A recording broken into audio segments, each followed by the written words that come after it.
মির্জা আব্বাস কেডা? মির্জা আব্বাস সান্দাবাস। মির্জা আব্বাস সান্দাবাস। মির্জা আব্বাস মির্জা আব্বাস সান্দাবাস। মির্জা আব্বাস বলো। মির্জা আব্বাস। কি মির্জা আব্বাস কে? মির্জা আব্বাস সান্দাবাস। আমাদের যিনি প্রধানমন্ত্রী রয়েছেন ওনার জন্য আমাদের কিছু উপদেশ রয়েছে। ওনারও একজন সন্তান রয়েছে। যদি আমি প্রধানমন্ত্রী হইতাম তাহলে আমি আমার সন্তানকে একটা সেল গঠন করে দিতাম। মা, তোমার দায়িত্ব হলো পুরো বাংলাদেশে যে জায়গায় ধর্ষণ হচ্ছে তাদের ফ্যামিলিতে গিয়ে সাক্ষাৎ করবা। আমরা যতদিন আছি বাংলাদেশে, যাতে বাংলাদেশে আর একটি মা এবং বোন কেউ ধর্ষণের শিকার না হয়। আমরা গণ অভ্যুত্থানের পরে চাঁদাবাজিও দেখেছি, মামলাবাজিও দেখেছি, এখন হলো দর্শনবাজি দেখতেছি। বৃহত্তর কুমিল্লার সন্তান চাঁদাবাজদের জম জনাব নাসিরউদ্দিন পাটোয়ারি আবির্ভূত হয়েছে এই ইলেকশনে। আপনাদের সন্তান চাঁদাবাজ সন্ত্রাসের বিরুদ্ধে ঢাকায় নেতৃত্ব দিচ্ছে।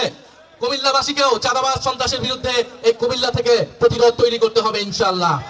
যদি আদেশ নিয়ে প্রশ্ন ওঠে, গণভোট নিয়ে প্রশ্ন ওঠে, তাহলে তারেক রহমানের প্রধানমন্ত্রিত্ব নিয়েও প্রশ্ন উঠবে। আমিরে জামাতের নতুন মিশন ঘোষণা। এই মিশন স্থানীয় সরকার নির্বাচনের মিশন এবং জামাত স্থানীয় সরকার নির্বাচনটাই খুব সিরিয়াসলি নিচ্ছে।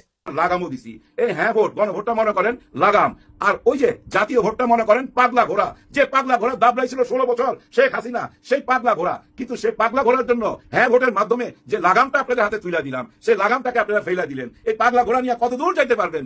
আমরা যে লাগামটা দিলাম, সেই লাগামটা টাইনা ধরার সুযোগটা আপনারা দিতে চান না, তাই না? নাসিরউদ্দিন পাটোয়ারি সরাসরি আমাদের বাংলাদেশের বর্তমান প্রধানমন্ত্রী জনাব তারেক রহমানের মাইয়া জায়মা রহমানকে উদ্দেশ্য করে কিছু কথা বলেছে। সরাসরি প্রধানমন্ত্রীকে উদ্দেশ্য করে কিছু কথা বলেছে। কথাগুলোর মানে আপনাদেরকে বুঝতে হবে। দর্শক, ভিডিও শুরুতেই তো একটু শুনছেন, তাই না?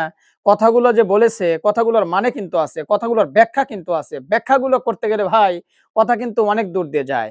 আমাদের দেশে ইদানিং চাঁদাবাজের পরে সবচাইতে একটা জিনিস সয়লাভ হয়ে গিয়েছে, সেটা হলো ধর্ষণ। মানে কিছু পুরুষাঙ্গ এতটাই দাঁড়ায় গেছে যে রমজান মাসেও সেটা কন্ট্রোল করতে পারতেছে না, যেখানে সেখানে চালায় দিতেছে। দর্শক শ্রোতা, এই যে আমাদের সিরাজগঞ্জের আজকে একটা ঘটনা ঘটছে, মানে কি বলবো ভাই, বলার কোনো ভাষা নাই।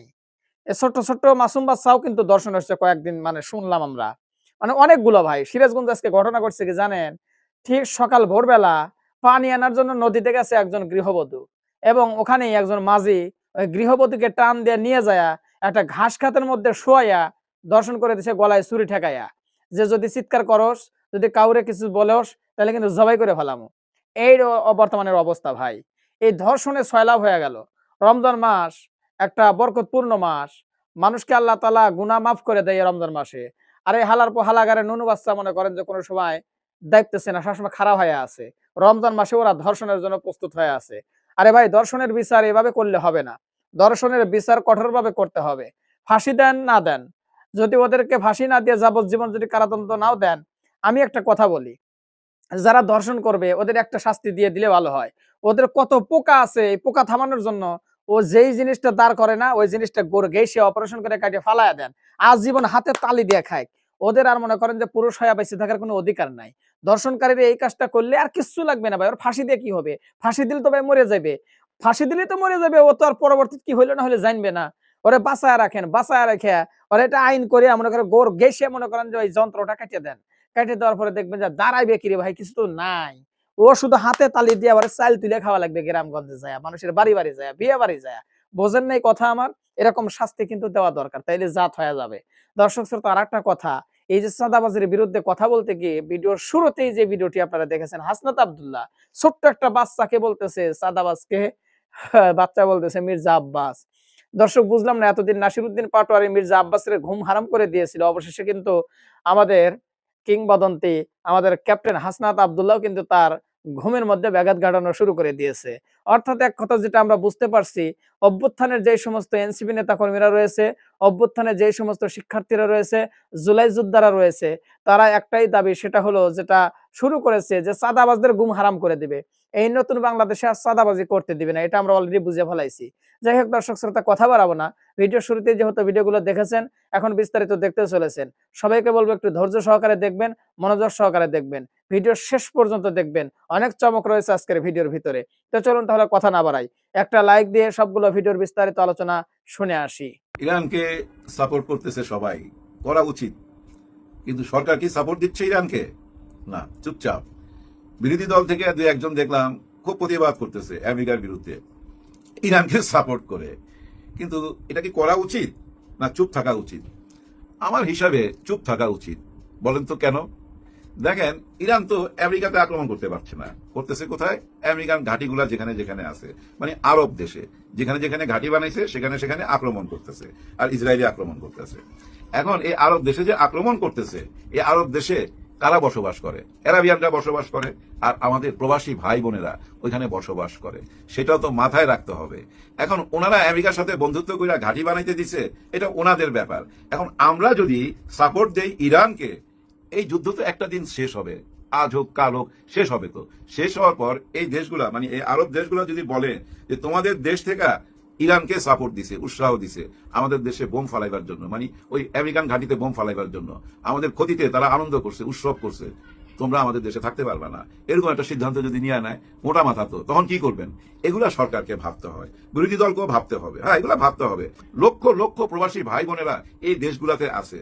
আর এই দেশগুলোর নীতি যদি থাকে আমেরিকার সাথে বন্ধুত্ব, এটা ওই দেশের ব্যাপার, আমাদের ব্যাপার না। আমরা যদি এখন সত্যের পথে, মনে করেন ন্যায়ের পথে যেতে হবে, তাহলে ইরানকে সাপোর্ট দেওয়া উচিত। কিন্তু এই ন্যায়ের পথে থাকতে গেলে এই যুদ্ধ শেষ হওয়ার পর এই আরব দেশের নেতারা তো বৈশা পড়বে। এখন তো দৌড়ের উপরে আছে, একটা টাইমে আইসা বৈশা পড়বে কোন কোন দেশ আমাদেরকে সাপোর্ট দিছে, মানে আমেরিকাকে সাপোর্ট দিছে বা ইরানকে সাপোর্ট দিছে। ওই হিসাবের মধ্যে যদি ফেলা দেয়, তখন আমাদের প্রবাসী ভাই বোনদের কি অবস্থা হবে সেটাও ভাবতে হবে। আর এটাই বাস্তবতা, এটা মাইনা নিতে হবে। যার জন্য আমেরিকা যত জুলুমই করুক না কেন, কিছুই বলা যাবে না। ভেনেজুয়েলা থেকে ওই যে প্রেসিডেন্টকে উঠায় নিয়ে চলে গেল, রাইতের মধ্যে হাইজাক করে নিয়ে চলে গেল, কেউ কিছু বলতে পারছে, কেউ কিছু বলতে পারে নাই। ইরাক ধ্বংস করে দিল, লিবিয়া ধ্বংস করে দিল, এরকম কত দেশ ধ্বংস করে দিছে। এখন ধ্বংস করতে আসছে ইরানকে, কিন্তু পারবে না। কারণ কি জানেন? আর ইরান তো যুদ্ধে সেদিনই জয়লাভ করছে যেদিন আয়াতুল্লাহ খোমেনিকে শহীদ করছে, সেদিনই জয়লাভ করছে। কারণ আমেরিকার টার্গেট কি ছিল, ইসরায়েলের টার্গেট কি ছিল? যে আয়াতুল্লাহ আল খোমেনিকে হত্যা করতে পারলে নতুন একটা সরকার আসবে, যে সরকার তাদের ইশারায় চলবে। এটাই তো চিন্তা করছিল, কিন্তু সে চিন্তার সাথে কোনো মিল নাই। সমস্ত ইরানি এক হয়ে গেছে, এক হয়ে এখন আক্রমণ করতেছে। এই আক্রমণ থামাইতে পারবে না ভাই, থামাইতে পারবে না। কারণ তাদের প্রিয় নেতাকে তারা হারাইছে, প্রতিশোধ নেবেই। আর এখনই নেওয়ার সময়, থামার সময় চলে গেছে, আলোচনার সময় চলে গেছে। একটা ভিডিওতে দেখলাম ভাই, মুখ কালো। হ্যাঁ ভাই, ডোনাল্ড ট্রাম্পের মুখটা কালো, হ্যাঁ, স্যাড মিউজিক বাজতেছে। ভাবতেই পারে নাই কোন পথে চলে গেছে। আরে যে ইরানকে আপনারা উপর থেকে দেখেন, মাটির নিচে ওরকম একটা ইরান আছে, কিন্তু মাটির নিচেই সবকিছু লুকায় রাখছে। এই পরিস্থিতি তো এখন থেকে না, বহু আগে থেকে নিয়ে আসতেছে। সো থামানো যাবে না, চালায় যাইতে হবে এই যুদ্ধ। ইরান থামলেই হেরে যাবে ভাই, থামলে আর কোনোদিনই জিততে পারবে না। একদম সবকিছু ধ্বংস করে দিতে হবে। যাই হোক, আমরা পাবলিক এগুলো বলতে পারি, কিন্তু সরকার বা বিরোধী দল এরকম কোনো কথা বা এরকম কোনো মন্তব্য করা একদম ঠিক হবে না। কেন? ওই যে আমাদের প্রবাসী ভাই বোনদের কথা মনে রাখতে হবে। তারা তো ওইখানে আছে, তারা যে দেশকে সাপোর্ট দিবে সেই দেশকে আমরা সাপোর্ট দিব। আমেরিকার পক্ষে থাকবো, নাহলে চুপ থাকবো। কিন্তু চুপ থাকবো না কোথায় জানেন? দেশের রাজনীতিতে। দেশের রাজনীতিতে ভাই উলট পালট হয়ে যাচ্ছে। এখানে আরেক যুদ্ধ চলতেছে তো ভাই, টোটাল যুদ্ধ চলে গেছে আদালত পাড়ায়। সেখানে এই যুদ্ধ মোকাবেলা করতেছে শিশির মনীষ সাহেব। উনি ওনার দল নিয়ে এটার মোকাবেলা করবে। কি মোকাবেলা? এটা আপনারা সবাই জানেন, গণভোটের অধিকার। গণভোটের অধিকারটা দিতে চাচ্ছে না। ওনারা আদালতের কাছে যায় বলছে এটার অধিকারটা যেন না দেওয়া হয়। আদালত আবার জানতে চাইছে কেন এটাকে অবৈধ ঘোষণা করব না। এটা জানতে চাইছে কার কাছে? নিশ্চয়ই নির্বাচন কমিশনারের কাছে। কিন্তু নির্বাচন কমিশনারের কাছে কেন জবাব চাইবে? জবাব তো চাইবে আমাদের কাছে। আমরা যারা প্রায় 5 কোটি মানুষ গণভোটের পক্ষে ছিলাম, তাদের কাছে জবাব চাইতে হবে। আদালতে ডাকেন সবাইকে, আমরা জবাব দিব। কিন্তু আদালত কি আসলে আমাদের মনের কথা শুনবে নাকি সরকারের কথা শুনবে? এই আদালতকে আমরা ব্যবহার হইতে দেখছি তো ভাই। আপনাদের মনে আছে খায়রুল হকের কথা? হ্যাঁ, 2008 যদ্দূর মনে পড়ে, ওই যে তত্ত্বাবধায়ক সরকারকে নাকচ কইরা দিল, কলমের এক কোচায় না কইরা দিল তত্ত্বাবধায়ক সরকার। তত্ত্বাবধায়ক সরকার মানে একটা নিরপেক্ষ সরকার আসবে, সেই সরকারের মাধ্যমে নির্বাচন হবে। এই সিস্টেমটা ছিল, এই সিস্টেমটাকে বাতিল করে দিল কে? শেখ হাসিনা। এই আদালতকে, আইনকে ব্যবহার কইরা খায়রুল হক সাহেব এটা নাকচ কইরা দিল। আওয়ামী লীগ সরকার যা চাইছে সেটাই কইরা দিছে এই খায়রুল হক। বর্তমানে এই খায়রুল হক কোথায় জানেন আপনারা? অনেকে জানেন, অনেকে জানেন না। জেলখানায় আছে। কেন উনি জেলখানায় আছে? নিশ্চয়ই অন্যায় করছে, অবৈধ কাজ করছে, তাই না? আইনকে ব্যবহার করে মানুষের হক ছিনিয়ে নিছে, মানুষের অধিকার ছিনিয়ে নিছে, যার জন্য এখন জেলখানায় আছে। গত 16 বছর যেভাবে আইন, আদালত, প্রশাসন ব্যবহার হইতো সরকারের জন্য, সরকার যেভাবে ব্যবহার করতো, এখনো কি সে একই কাজ হবে? না, এটা তো হইতে পারে না। আর এটা হইতে পারবে না কেন জানেন?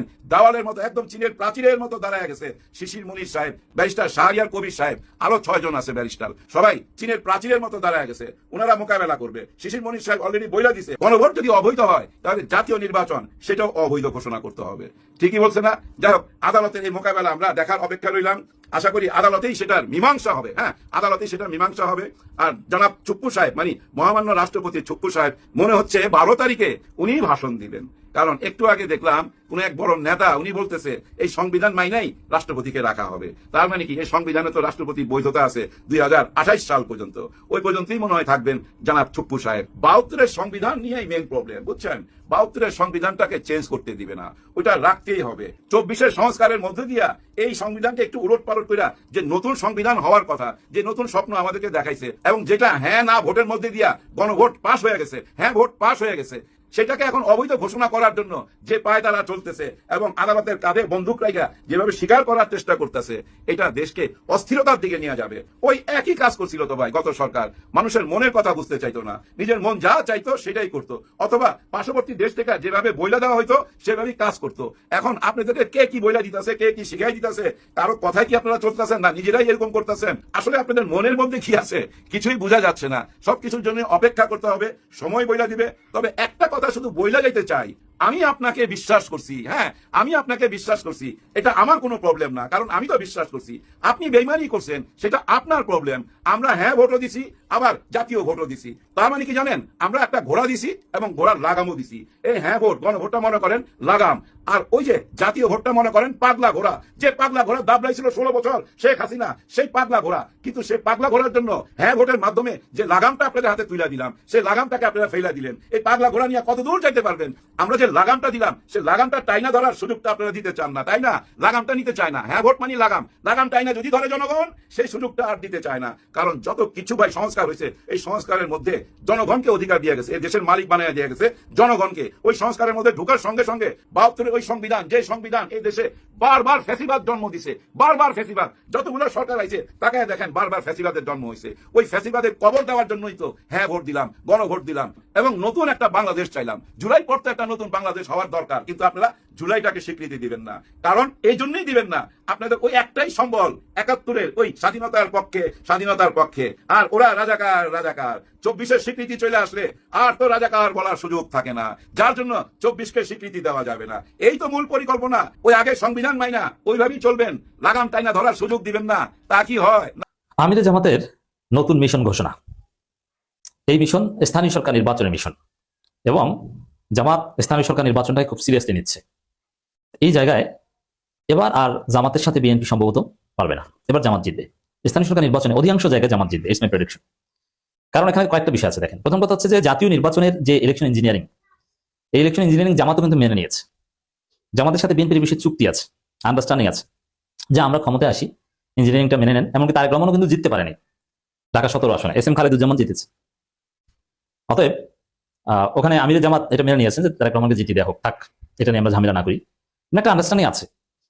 তো জামাত যে শর্তে এই যে বিএনপির বিরুদ্ধে মাঠে নামে না বা নানান কিছু, এটা নানান ব্যাখ্যা আছে, তার মধ্যে একটা স্কুল হচ্ছে আন্ডারস্ট্যান্ডিং আছে। আন্ডারস্ট্যান্ডিং থাকা ভালো, ইটস ওভারঅল পজিটিভ।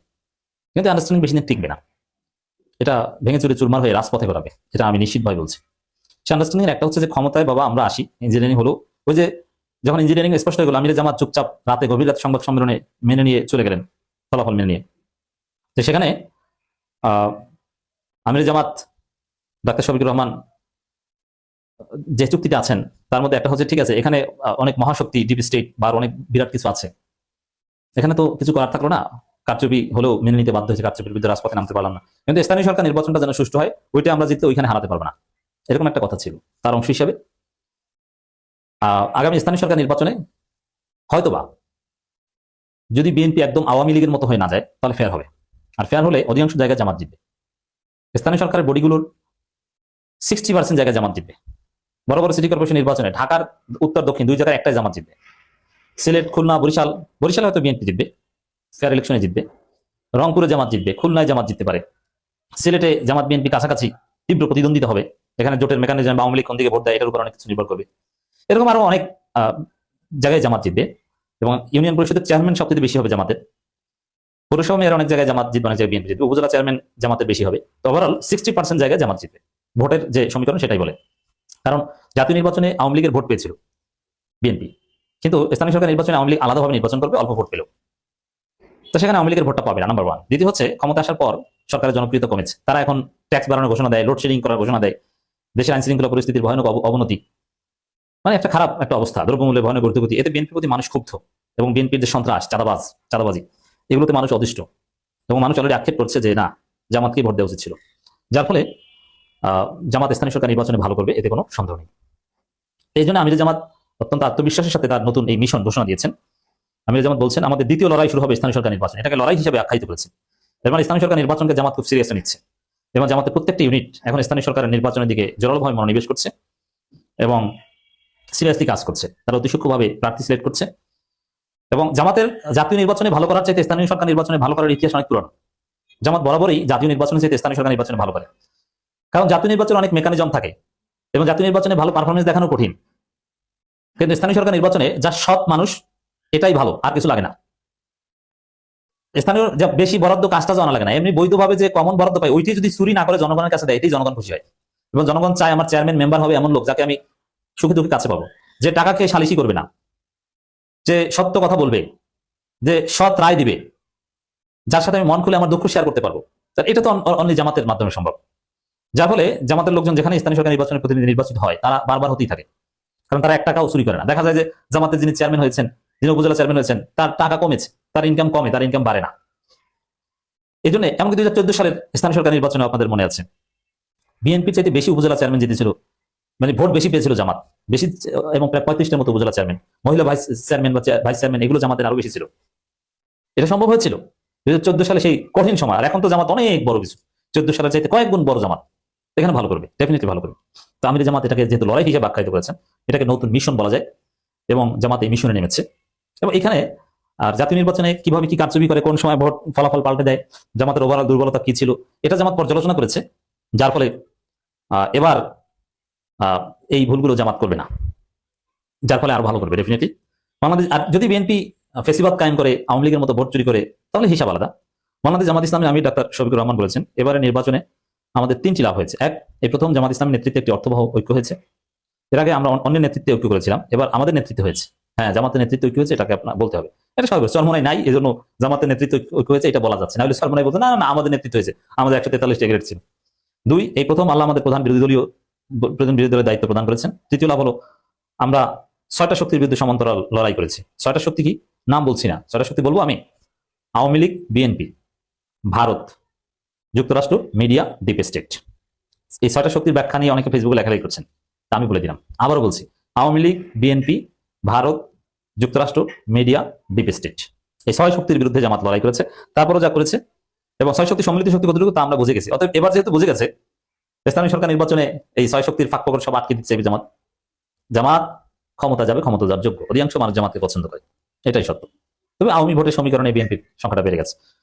সিলেটে একটি কমিউনিটি সেন্টারে জেলা জামাতের আয়োজিত শুরা ও কর্ম পরিষদ সদস্য শিক্ষা শিবিরে তিনি কথা বলেন। সিলেটে আবার জামাত ইফতার মাহফিল করেছে। সেই ইফতার মাহফিলে বিএনপির যিনি সিটি কর্পোরেশনের মেয়র পদে প্রশাসক হিসেবে আছেন, তিনিও ছিলেন। সিলেটে সবসময় একটা রাজনৈতিক ঐক্য থাকে। আপনার সরকারে একজন বিদেশি নাগরিককে আপনি জাতীয় নিরাপত্তা উপদেষ্টা করেছেন, আপনার কি সেই আক্কেল জ্ঞান নাই? একজন বিদেশি নাগরিকের কাছে এই দেশের সেনাবাহিনী নিরাপত্তা সংক্রান্ত রিপোর্ট প্রদান করবে কিভাবে ভাবলেন?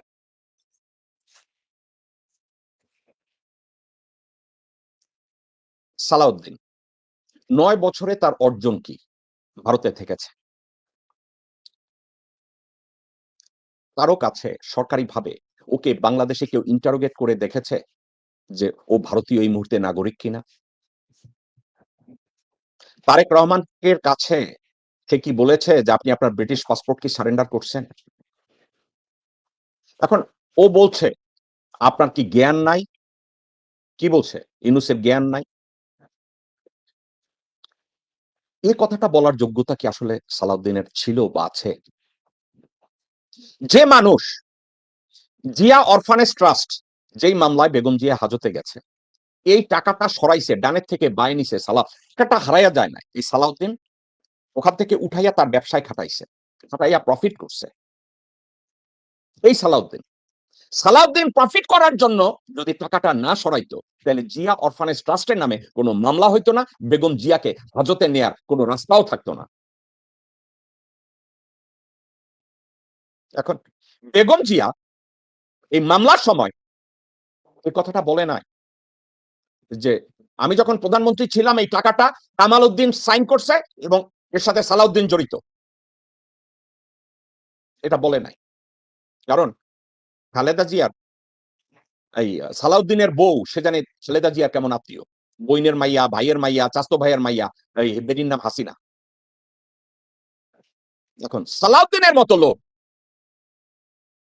যদি ইউনূস সাহেবের মতো লোককে বলে আপনার আকল জ্ঞান নাই, আমি সালাউদ্দিনরা এই কথা বলবো না যে তোমার আকল জ্ঞান নাই, এটা বলবো না। কারণ কি জানেন, একটা বেঈমান, একটা রক্তচোষা হারামখোর, একটা মিথ্যাবাদী, আপাদমস্তক ভণ্ড এবং দেশদ্রোহী। এদের কাছে আকল জ্ঞানের কথা জিজ্ঞাসা করা আমার জন্য সময় অপচয়। সালাউদ্দিন, মির্জা পাক, গোরখোদক আব্বাস এরা একত্র হয়ে ওয়াকারকে সহায়তা করেছে।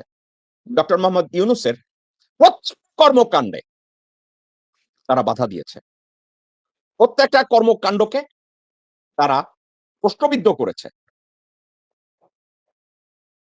এখন আপনারা যদি এই সালাউদ্দিনকে কেউ জিজ্ঞাসা করেন যে খলিলের কথা মিথ্যা বলছো যে খলিল বিদেশি নাগরিক, এখন বিদেশি একজন নাগরিক দেশের প্রধানমন্ত্রী হইল, বিদেশি নাগরিক আব্দুল আউয়াল মন্ত্রী মিন্টু মন্ত্রী হইল, ইশরাক মন্ত্রী হইল, আর তুমি রয়ের এজেন্ট হইয়া স্বরাষ্ট্রমন্ত্রী হইলা। আজকের খলিলুর রহমান সম্পর্কে তোমার মন্তব্য কি? ওরে যদি আমি জিজ্ঞাসা করি আপনার মা বিয়ের আগে সম্পর্ক করছিল কিনা, বা আপনার মা যখন আপনার বাপরে বিয়ে করছে তখন আপনি তো গর্বে ছিলেন, আপনার মা অলরেডি প্রেগনেন্ট ছিল, ওইটা কি কইব জানেন? হইতে পারে ওটা আমার মায় করছে, করছে, অসুবিধা কি? আজকের খলিল সম্পর্কে যদি তাকে জিজ্ঞাসা করে what you think about Khalil, ওই সময় তো বলছিলেন উনি বিদেশি নাগরিক। আজকের খলিল, সালাউদ্দিন কি বলবে? আমার বাবা 10 জন ছিল, আমার মা 10 জনের বাইরে কার কার সাথে ঘুমাইতে গেছে খবর তো আর আমার জানার কথা না।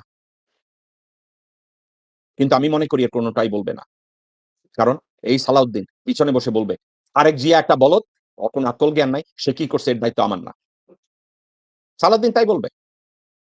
রওশন এরশাদরে হাসিনা জিজ্ঞাসা করলো যে এরশাদকে মেরে ফেলতে হবে, তাকে বাঁচায় রাখার কোনো কারণ নাই, ভারতের অর্ডার আছে আমার উপরে, এটা করতে হবে। রওশন এরশাদ বলছে আমার দিকে একটু তাকাইয়েন, ওরে নিয়ে যা করার কইরেন।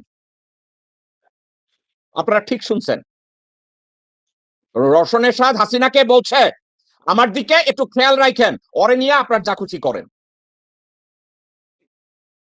তাহলে সালাউদ্দিনরে যদি জিজ্ঞাসা করে আজকের খলিল সম্পর্কে তোমার মন্তব্য কি, আমি কোনো ভুল করি নাই, আরেকটা জিজ্ঞাসা করেন, আরেক জানে।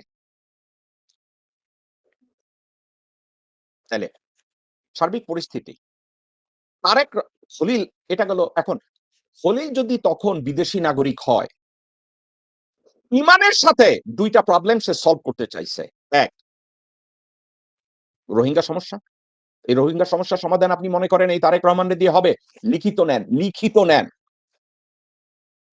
কোন সমস্যার সমাধান তারেক রহমানকে দিয়ে সম্ভব না। একটা সম্ভব, ওটা আর এখন বললাম না। এবং খলিলুর রহমান সাহেব ডক্টর ইউনূসের পাশে থেকে বেশ কিছু কাজ উনি করতে চেয়েছেন, ওনাকে করতে দেয়া হয় নাই। এখন ডক্টর খলিল যদি বলে once upon a time I was a straight man like an arrow, you did not give me respect, now I'll become a greatest motherfucker in earth, I'm gonna screw all of you, তাহলে কি খলিল সাহেবের এটা অন্যায় হবে? আমি বাংলায় বলি, খলিল সাহেব যদি এখন বলে আমি এক সময় সোজা একজন বাংলাদেশি মানুষ ছিলাম, চেষ্টা করেছি দেশপ্রেমে উদ্বুদ্ধ হয়ে ডক্টর ইউনূসের সাথে থেকে আমি রোহিঙ্গা সমস্যাটা সমাধান করব এবং বাংলাদেশের নিরাপত্তা নিয়ে আমি বেশ কিছু কাজ করব, তোমরা তখন আমাকে কাজ করতে দাও নাই, কিন্তু এখন আমি ইচ্ছা করে বাংলাদেশের স্বার্থ এবং তোমাদের স্বার্থ সব পাছায় ঢুকাইয়া দেব।